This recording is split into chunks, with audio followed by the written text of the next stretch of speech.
He left me for her, my cousin, my blood, and they invited me to their wedding like I should clap. So I did show up, in a red dress, with a secret that blew the chapel to pieces. By the time I was done, they were the ones saying, I don't. Before we begin, this is a true story. Names have been changed, but the pain, betrayal, and sweet revenge are all real. I'm Rebecca, and this is how I turned my husband's dream wedding into his worst nightmare. I met David in law school. Not in class. We literally collided outside the library, sending case files everywhere. As we gathered scattered papers in the rain, he asked me to coffee. One coffee became dinner, dinner became weekends, and weekends became 12 years of marriage.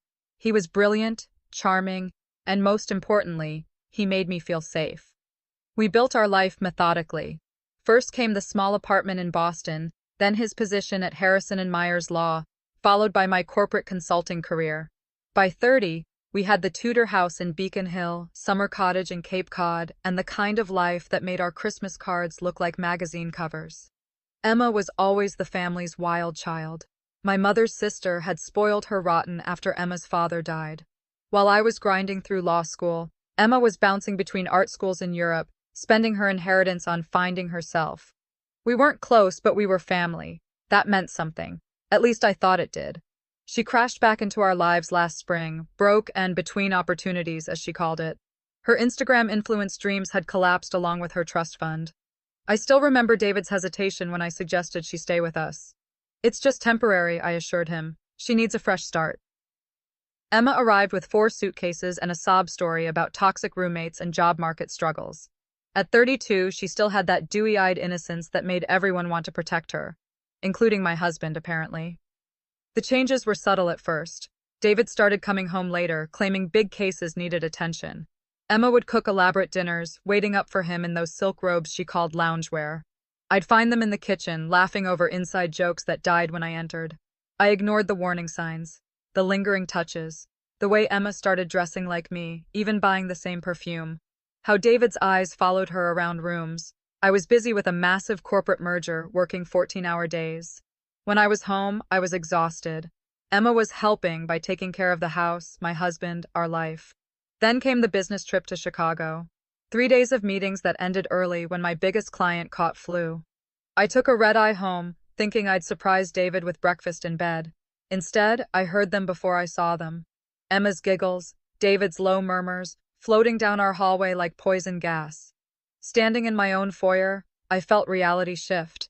My designer bag slipped from numb fingers as I moved toward our bedroom, the room where David and I had planned our future children, where we'd weathered storms and celebrated victories. The door was cracked open. Through it, I saw Emma straddling my husband, her back arched like a cat's, wearing the La Perla lingerie I'd gotten for our anniversary. David's hands gripped her hips, wedding ring glinting in the darkness. I didn't scream, didn't cry. Instead, I took out my phone and recorded 30 seconds of their betrayal. Then I cleared my throat. Their scramble for covers would have been comedic if it hadn't been destroying my world. Emma shrieked, David went pale, and I just stood there, phone still recording. Rebecca, David's voice cracked. This isn't... We didn't... Save it. I cut him off, my voice eerily calm. Emma, get out of my bed.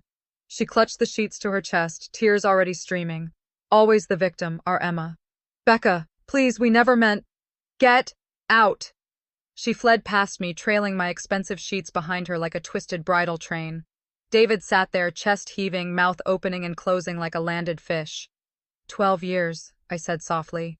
12 years, and this is how you end it? With my cousin? In our bed? I love her, he blurted out, then immediately winced at his own words. The laugh that escaped me didn't sound human. Love her? You don't even know her. The real her. But I did. I knew about the married professor in Paris, the embezzlement scandal she'd barely dodged in London, the trail of destroyed relationships and empty bank accounts she'd left across Europe. Our family kept her secrets, cleaned up her messes, because that's what family did. I turned to leave, but David's next words froze me in place. We're getting married. She's pregnant. The world tilted sideways. I gripped the doorframe, my wedding ring cutting into my finger. Through the roaring in my ears, I heard him continue. I was going to tell you. We were going to tell you. It just happened. Things like this don't just happen, David. They're calculated, planned, executed. My lawyer voice was taking over, cool and precise. You might want to rethink that wedding. There are things about Emma you don't know. Don't threaten us, he snapped, finally showing some spine. It's over, Rebecca. Let it go gracefully. I smiled then, a real smile that seemed to unnerve him more than anger would have. Gracefully? Oh, David, you have no idea what's coming. That night, I moved into the Cape House. Within a week, their engagement hit social media. Emma's post was a masterpiece of misdirection. Sometimes love finds you in unexpected places. Sometimes the heart knows better than the mind. David James and I are finally free to love openly. Hashtag true love. New beginnings. Blessed. The family exploded. Sides were taken. My mother was horrified, Emma's mother was disappointed but supportive, and the extended family group chat became a war zone. Through it all, I remained silent. Let them think I was broken. Devastated. Done. They moved into a luxury apartment downtown, paid for with money I would later discover wasn't exactly legal. Emma flaunted her tiny baby bump on Instagram, tagged expensive baby boutiques, and played the glowing bride-to-be. David threw himself into wedding planning with suspicious enthusiasm, as if perfect centerpieces could erase his betrayal. Then came the invitation, cream-colored, gold-embossed, with a handwritten note from Emma. Dearest Becca, I know this is unconventional, but you're still family. It would mean so much to have your blessing on our special day. David and I both want you there. Please come. We can all move forward together. Love, Emma. I traced the words with my finger, noting how she'd practiced her new signature at the bottom. Emma James to be. That night, I made 3 phone calls. The first to a private investigator who owed me a favor. The second to my old friend at the SEC. The third to Emma's ex-roommate in Paris, who'd been sitting on quite a story. I took the invitation to my home office and pinned it to my evidence board. Below it, I wrote my RSVP in red ink. Wouldn't miss it for the world. They wanted me at their wedding? Fine. But they'd soon learn that some family traditions are better left uninvited. Some secrets should stay buried, and some betrayals deserve a very special kind of revenge. Because while they were planning their perfect day, I was planning something else entirely. Something that would make their I do turn into I don't, faster than they could say objection. People think revenge is about hot-blooded action, about immediate gratification. They're wrong. True revenge is a slow dance, a careful collection of moments and evidence that build into an inescapable trap. I learned this in law school, perfected it in corporate litigation, and now I was about to teach a master class in it. The private investigator, Marcus, was thorough. Within 2 weeks, he delivered a file thick enough to choke on. Credit card statements showed David and Emma's affair started long before she moved in. Expensive hotels, secret weekend getaways, jewelry purchases I'd never seen. They'd been playing me for a fool for at least 18 months. But that was just the appetizer. The real feast came from Emma's past. My sweet cousin had left quite a trail across Europe. 3 different identities, 2 pending fraud investigations, a string of wealthy men with mysteriously depleted bank accounts. She wasn't just a homewrecker, she was a professional con artist. Your cousin's good, Marcus admitted, showing me surveillance photos. She's been running variations of the same scam for years.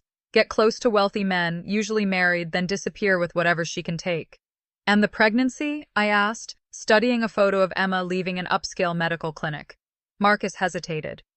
That's complicated. According to her medical records, she's been claiming pregnancies for years. It's part of her pattern. I leaned back, pieces clicking into place. Emma's sudden interest in David made more sense now. A successful lawyer, substantial assets, and a trusting wife who'd welcome her into our home. She must have thought she'd hit the jackpot. But Emma wasn't the only one with secrets. David, my perfect husband, had been busy too. The SEC friend I'd called, Jennifer, found irregularities in his firm's accounts. Large sums moving through offshore accounts, client funds being reallocated. He'd been embezzling for months, coinciding with Emma's appearance in our lives. It's millions, Beck, Jennifer warned. This isn't just creative accounting, it's serious fraud. I spent nights piecing it together. David's late nights at the office, Emma's new designer wardrobe, the expensive apartment. They weren't just planning a wedding, they were planning an escape. Then came the text that changed everything. It was from Claire, Emma's former roommate in Paris. You need to know about Mark Sullivan. Mark Sullivan, executive at Johnson & Phillips, where Emma had briefly worked before moving in with us. Married, wealthy, and according to Claire, Emma's actual lover during the entire time she was seducing David. She sees him every Tuesday, Marcus confirmed, delivering more photos. Always at the Four Seasons, always between 2 and 4 p.m. I had my investigator dig deeper into Mark. His wife, Catherine, was old money, connected to half the board members at David's firm.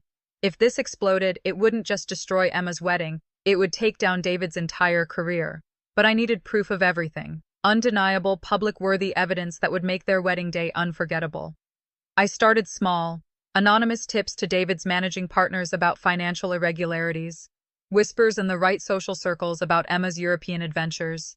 Seeds of doubt, carefully planted. Then I went bigger. I hired forensic accountants to trace every penny David had stolen. I gathered medical records proving Emma's pregnancy scam history. I even found her real identity, Elizabeth Connor, wanted for fraud in 3 countries. The pieces were falling into place, but I needed more. I needed something that would make their perfect wedding day turn into a public execution of their carefully constructed lies. It came in the form of a USB drive from Claire, video footage from Paris, showing Emma explaining her long con to a friend. She detailed everything, how she targeted wealthy men, how she faked pregnancies to secure their loyalty, how she chose David because of his access to client funds. "He's such an idiot," Emma slurred in the video, clearly drunk. "Thinks we're soulmates. Once we're married, I'll get half of everything in the divorce. His wife's so busy with her career, she doesn't see what's right in front of her." I watched that video 50 times, each viewing stoking the cold fury in my chest. The final piece fell into place 3 weeks before the wedding. Catherine Sullivan, Mark's wife, received an anonymous package containing photos of her husband with Emma. She didn't just get angry, she got even. She hired her own investigators who uncovered even more of Emma's schemes. Catherine and I met for lunch at a discreet club in the Back Bay. "I want to destroy them," she said calmly, stirring her martini. "All of them." I smiled. "I have a plan, but I need your help." We spent the next 3 hours plotting. Catherine had influence with the DA's office. I had the evidence. Together, we had everything needed to turn their wedding into ground zero of their destruction. 1 week before the wedding, I made my final moves. 1. Contacted the FBI about David's embezzlement. 2. Tipped off Interpol about Emma's real identity. 3. Arranged for key witnesses to be at the ceremony. 4. And most importantly, ensured every major social media influencer in Boston would be there to document their downfall. The night before their wedding, I stood in front of my closet, staring at the red dress I'd chosen. Blood red, revenge red, the color of endings and beginnings. My phone buzzed with a text from Catherine. "Everything's in place. Tomorrow will be biblical." I picked up the wedding invitation one last time, running my fingers over the embossed letters. They'd chosen the most expensive venue in Boston, St. Augustine's Cathedral. The irony of them exchanging false vows in a house of God wasn't lost on me. The guest list read like a who's who of Boston society: judges, law firm partners, social elites, all about to witness the greatest fall from grace since Lucifer himself. I laid out everything I'd wear: the red Valentino dress, Louboutin heels, and a small USB drive disguised as a designer compact. Inside it contained every piece of evidence, every lie, every scheme they'd ever run. The truth, wrapped in a pretty package, ready to explode. My phone kept buzzing with updates. 1. Marcus. FBI team in position for tomorrow. 2. Jennifer. SEC documentation ready. 3. Catherine. Media alerted. They think it's for the society wedding of the year. 4. Claire. Flight landed. I'm ready to testify about Paris. I poured myself a glass of the champagne David and I had been saving for our 15th anniversary. Standing at my bedroom window, overlooking the city lights of Boston, I toasted to the end of one story and the beginning of another. Emma had texted me earlier. "So happy you're coming tomorrow. This means everything." I didn't reply. She'd get my response soon enough in front of 300 guests, 2 federal agencies, and enough media to make sure their humiliation went viral. Because tomorrow wasn't just their wedding day, it was Judgment Day. I set my alarm, laid out my weapons, evidence files, videos, and one final surprise even Catherine didn't know about, and went to bed dreaming of justice. Let them have their last night of peace. Tomorrow, they'd learn that some betrayals can't be forgiven, some sins can't be hidden, and hell hath no fury like a woman with receipts. The morning of October 15th dawned crisp and clear, the kind of perfect fall day that makes Boston look like a postcard. St. Augustine's Cathedral's bells tolled 8 times as I applied my final touches, blood-red lipstick matching my dress, hair swept up to show the diamond earrings David had given me for our 10th anniversary. The irony wasn't lost on me. My phone buzzed with updates throughout the morning. 9:15 a.m. Marcus. Bride arrived, already drinking champagne. 10:30 a.m. Catherine. Mark's having a meltdown, keeps trying to reach Emma. 11:45 a.m. Jennifer. FBI and SEC in position, waiting for your signal. The ceremony was scheduled for 2 p.m. I arrived at 1:30, slipping into the cathedral through a side door. The wedding planner, who'd done my own wedding years ago, gave me a knowing nod and handed me a program. There, in elegant script, was the schedule of their downfall. 2:00 p.m., processional. 2:15 p.m., exchange of vows. 2:30 p.m., pronouncement. 2:45 p.m., recessional. They'd planned everything perfectly. So had I. From my position in the back, I watched the cathedral fill. David's law partners in their $1,000 suits, Emma's society friends dripping in borrowed jewelry, family members who'd chosen sides, now seated like opposing armies across the aisle. At 1:55 p.m., the string quartet began playing. My phone vibrated one last time. Catherine. It's showtime. The bridal march began. Emma floated down the aisle in a designer gown that probably cost more than most people's cars. Her baby bump was prominently displayed, carefully padded to draw attention. David beamed at her from the altar, looking every bit the proud groom. The priest began, "Dearly beloved." I let him get through the preliminaries, let Emma and David exchange their loving looks, let the audience settle into the romance of it all. Then, right on cue, came those famous words. If anyone knows any reason these two should not be joined in holy matrimony, speak now or forever hold your peace. The silence lasted exactly 3 seconds. I have several reasons, I announced, my voice carrying clearly through the cathedral's perfect acoustics. The sound of 300 people turning in their seats was almost musical. Emma's face went white. David grabbed the altar for support. I walked slowly down the aisle, heels clicking on marble, red dress blazing against the white and cream decor. Should we start with the fraud, the embezzlement, or the fake pregnancy? Gasps rippled through the crowd. I reached into my clutch and pulled out a remote. The cathedral's donation-funded projection screen lowered behind the altar. Let's begin with this, I said, clicking play. Emma's drunken confession from Paris filled the screen. Her voice echoed off the vaulted ceiling. David's such an idiot. Once we're married, I'll take everything. Turn it off, Emma screamed, but I wasn't done. Or perhaps, I continued, we should discuss the millions missing from Harrison and Myers' client accounts? I nodded to David's managing partner. John, the FBI agents by the door would love to talk to you about that. David made a break for the side exit. 2 agents stepped forward, badges out. And Emma, or should I say Elizabeth Connor, Interpol has some questions about those art gallery scams in Paris and London. The cathedral erupted into chaos. Emma's mother fainted. David's father started shouting. Phones came out recording everything. But I saved the best for last. Oh, and about that baby. I turned to where Mark Sullivan sat with his wife. Catherine, would you like to tell everyone about your husband's Tuesday afternoon appointments at the Four Seasons? Mark stood up, ashen-faced. Emma, don't. The baby is his, I announced to the gasping crowd. But don't worry, it's not real anyway, just like everything else about this ceremony. Emma lunged for me, but her padded baby bump shifted, revealing the careful construction underneath. More gasps, more phones recording. You bitch! She screamed. You've ruined everything! I smiled.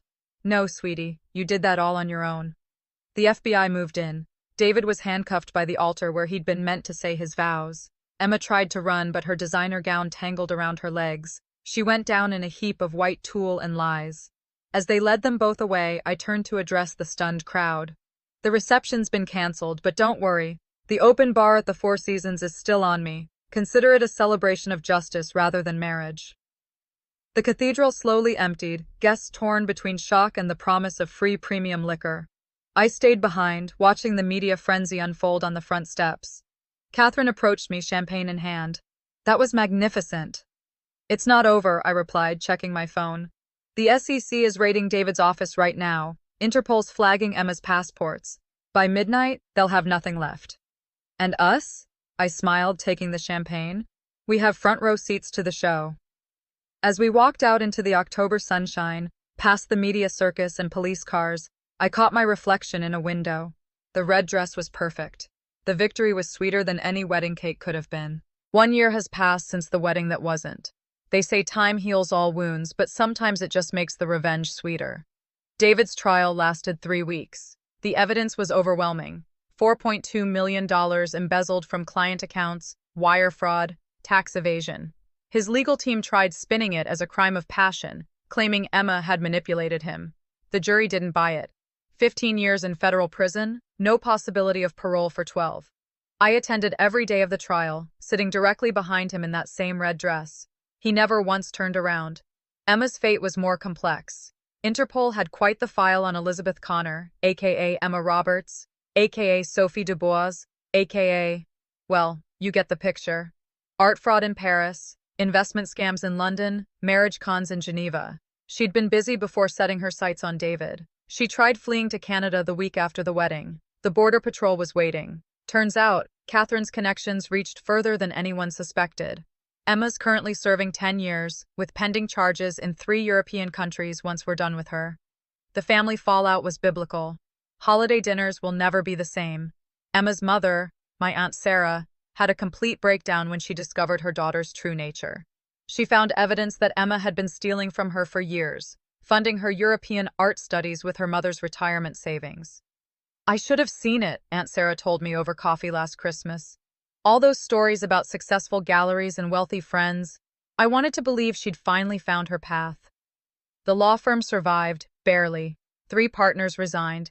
Client confidence had to be rebuilt. John, David's managing partner, offered me a position handling their crisis management. I declined. Some bridges aren't worth rebuilding. Catherine and I became unlikely friends. We meet monthly for lunch, sharing updates on our ex-husband's miseries. Mark Sullivan lost everything: his job, his marriage, his reputation. Catherine's divorce settlement was spectacular. She now runs a support group for women affected by infidelity and fraud. The waiting list is months long. The house in Beacon Hill sold for a profit. I donated David's share to a domestic violence shelter. Poetic justice for all the gaslighting he'd done. The Cape House became my sanctuary, a place to rebuild and plan my next chapter. Speaking of chapters, I wrote a book. The Wedding Crasher's Guide to Revenge hits shelves next month. The advance was substantial, but the satisfaction of exposing their scheme to the world? Priceless. David writes sometimes, prison letters full of apologies and explanations. Each one gets returned unopened, marked address unknown. Emma tried reaching out through her prison chaplain, claiming she's found God and seeks forgiveness. I sent back a Bible with all the passages about false prophets highlighted.